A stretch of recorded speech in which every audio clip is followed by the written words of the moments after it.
என் பேர் சண்முகப்பிரியா. நான் last year spectrum NEET அகாடமியில் படித்தேன். நான் 7.5 தமிழ் மீடியம் ஸ்டூடெண்ட் தான். அப்படி இருந்தாலும் இங்கிலீஷ் மீடியத்துக்கு நிகராக தமிழுக்கு ப்ரிஃபரன்ஸ் கொடுத்து தமிழில் அதிக அளவு கொஸ்டின்ஸ் ரெடி பண்ணுற ஒரே அகாடமினா அது ஸ்பெக்ட்ரம் நீட் அகாடமி தான்.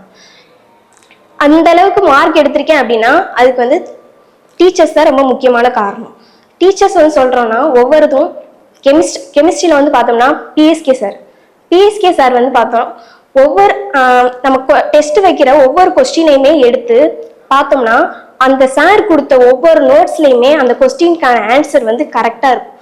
25 கொஸ்டினா 50 கொஸ்டினா எல்லா கொஸ்டினுக்குமே ஆன்சர் கரெக்டாக இருக்கும். ஒரு கொஸ்டின் கூட மிஸ் ஆகாது.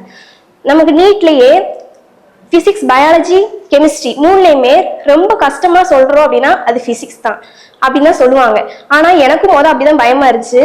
அதுக்கப்புறமா ஆர்எம் சார், ஏஆர்எம் சார் 2 பேரும் தான் பிசிக்ஸ்ன்றது கஷ்டம் கிடையாது, அது ரொம்ப ஈஸியான சப்ஜெக்ட் சொல்லி ஒவ்வொரு ஃபார்முலாவையும் ஈஸியான மெத்தட்ல சொல்லி கொடுத்து நான் இந்த அளவுக்கு பிசிக்ஸ்ல மார்க் எடுத்திருக்கேன்னா அவங்க தான் காரணம்.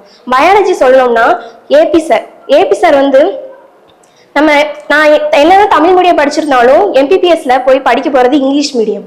அவர் சுவாலஜி இங்கிலீஷ் எம்பிபிஎஸ்ல ரொம்ப முக்கியமான ஒரு சப்ஜெக்ட்.